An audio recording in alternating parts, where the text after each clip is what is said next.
Right. Now, there isn't a huge amount of time between mine and Carl's birth, only 19 months in fact, and because of this, it feels like a long time ago since we used to get into mischief, and the memories are struggling to come flooding back. By all accounts, we are a bit of a handful. Together, we once lit a bonfire in our bedroom made out of our parents' binder records and magazines. I'd like to think that really we were doing our parents and the world a favour. A planet without a few more status quo or ZZ Top idols is surely a better place to be. You'll go straight to hell, you will. I think my earliest memories of Carla from when we lived in Holland. Several memories of us running away. Mum caught us one morning whilst we were filling up a bag with food from the fridge. I was making my escape on a plastic pedal tractor at 6 years old. Carl was 4 years old on a little bike with stabilisers, and we had a 2-year-old Neil in the plastic trailer on the back of my tractor.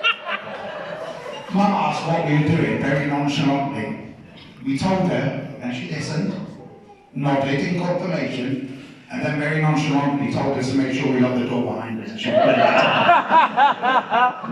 Don't go off the gravel.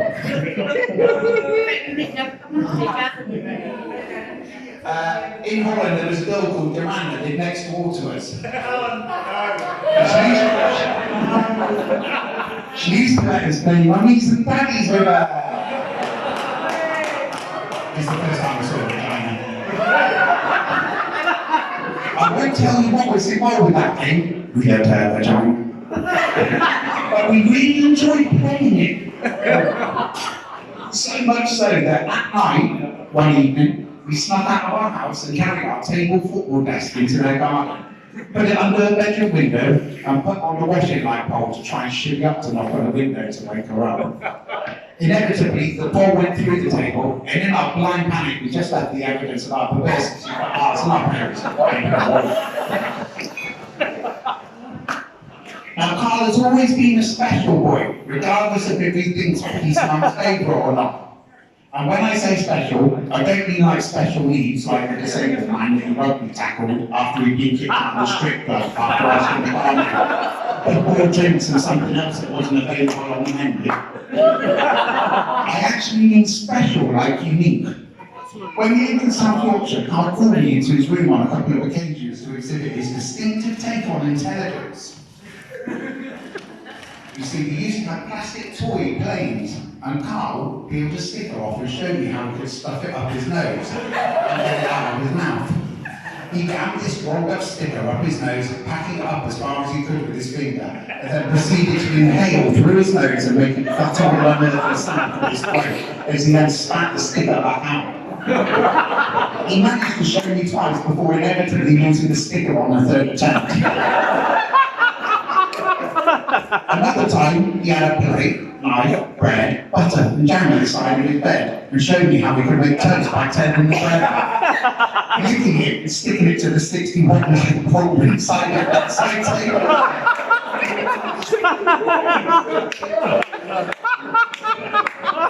He then heated it up till it dried out, peeled it off, spread butter and jam on it later. And despite his individualistic interpretation of intelligence, he somehow managed to become a qualified mechanical and electrical engineer.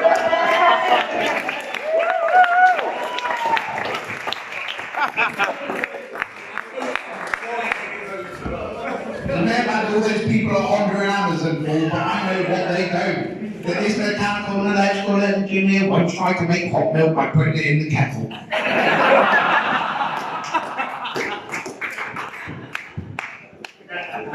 In the process of writing this speech, I've been forced to confront some ugly truths.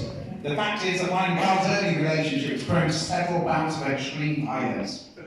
He once got a slip disc when we launching a golf ball at his back whilst we were playing golf. In fact, you didn't laugh. You cried, like he did during his speech, you know. Sorry. Too really sorry. You didn't tell me I didn't have to this time. So I'm taking full advantage. Sorry. In fact, the first time I ever punched someone, Carl was the first person I punched, and it sounded like it did from the movies. I threatened to once do the Pile Driver wrestling move on him, and he reckoned that I wouldn't have the balls to drop him on his head, so I did it. And let's be honest, that's a big circus enemy to take the ball. It really was no wonder that we couldn't stand each other, and we were massively close.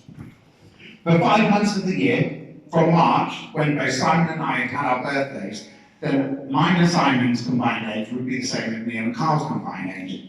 And I remember vividly thinking that this match should only serve one purpose, and that was, it was clearly meant for us to have fights with each other regularly. We used to put socks on our hands and pack them out with other socks to make homemade boxing gloves. We'd also play Royal Rumble on our parents' bed, and the last person on the bed would be the winner. It was inevitable that with 4 boys, the violence would just escalate and escalate. Bloody noses, black eyes, and split lips were all part and parcel of growing up as an Easterbrook boy. One particular time I gave Carl a black eye that didn't seem to be clearing up, and he had it for almost 3 weeks. 3 weeks at it, black eyes, and what was going on? Until one night, I bust through his bedroom door and caught him with one eye shut.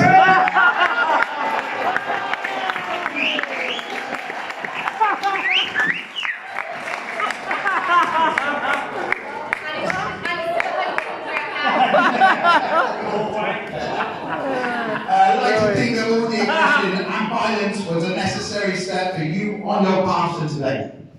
Every person here today is looking at Chloe and wondering where you got the confidence to punch so clearly above your weight. And now they know I've been setting you up for life,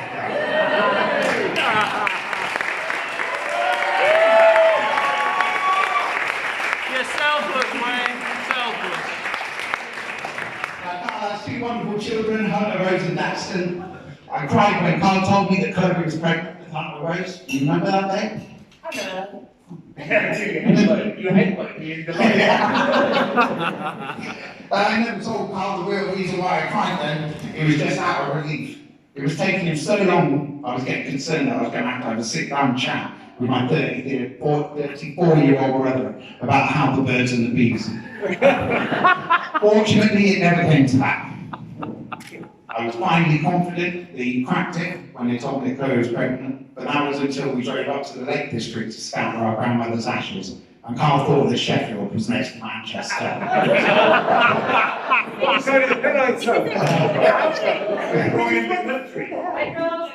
then I started clapping. Well, like this chat with him, don't know the difference between the. Then I started clapping. It was only a 3. There was only 3 that managed to get Chloe pregnant. But then luckily Chloe felt pregnant with Daxton, and I finally had a confirmation that he must have some idea of what he was doing. Now, I'm not saying that Carl isn't a good catch or anything, but we have to give Chloe credit for the massive undertaking that she signed up for with taking Carl on.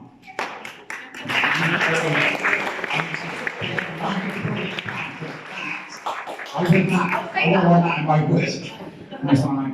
I have memories of my mum having to buy new carpet for Carl's bedroom. She vomited on the floor and left it so long before cleaning it that her stomach acid had burned through it. 4 months. I'm hoping that no one in this room can relate to my disappointment of driving past the bus stop and seeing a pile of poo with a pair of boxer shorts.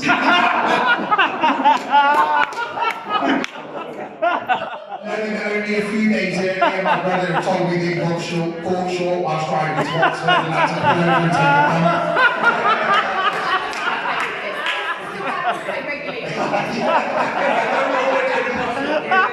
You reached out to me last week. we once went out on a night out. We had quite a few drinks and we ended up having a smoke when we got back home. And Carl said, "Oh, I'm going up to bed." And he went upstairs to bed. But he went to the toilet. All I can remember is a thump during the night. I didn't really pay attention to it. And then Carl was staggered down the next morning at 9:10 when he should have been at work at 9. stumbling, trying to put his tie on, and walked out the house. Then your housemate went upstairs and walked into the carnage in the bathroom. Can't let me sat in the toilet and looking doing a poo and throwing up in the bath at the same time. I then passed out on the floor and fell off the toilet. but thought he was still on the toilet and carried on pooing. And then got up, went to him, and then the toilet hadn't been flushed and there was no toilet paper. He ended up meeting Carl at the pub at lunchtime because he got sent home for smelling like shit.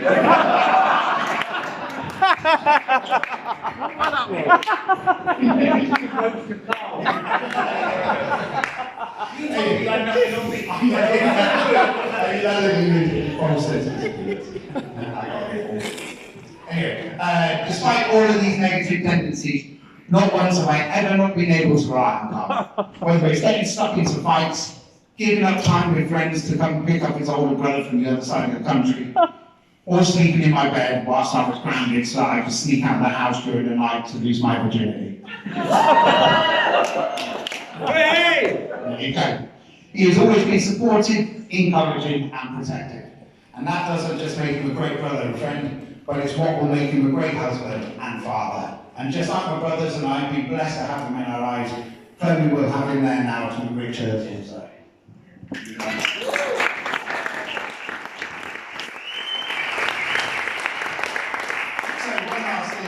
sure there's been any chance to say it, and I will regret not taking the opportunity to use that trust me for this being a bit mushy.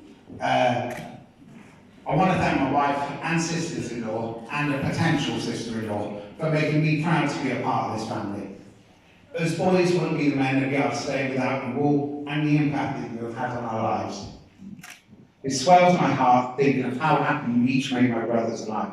I'm sure I've considered this pack of unruly men into a pride, and it wouldn't have been possible without each of your commitment and patience towards each of us individually. If I could ask all the men in the room to stand with a drink.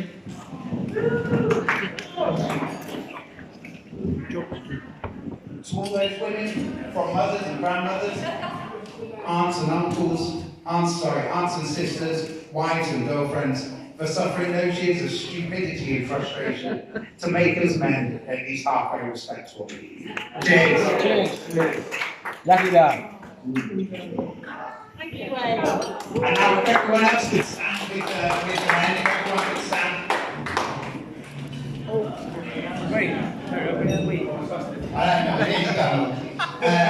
Love is not everlasting without commitment, hard work and communication.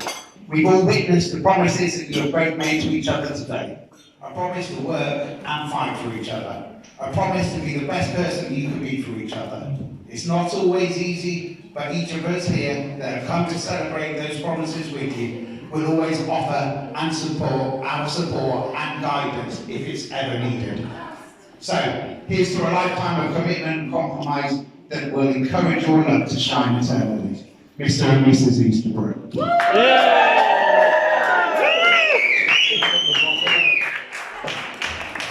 Thank you, everyone. Cheers, Wayne. Thank you.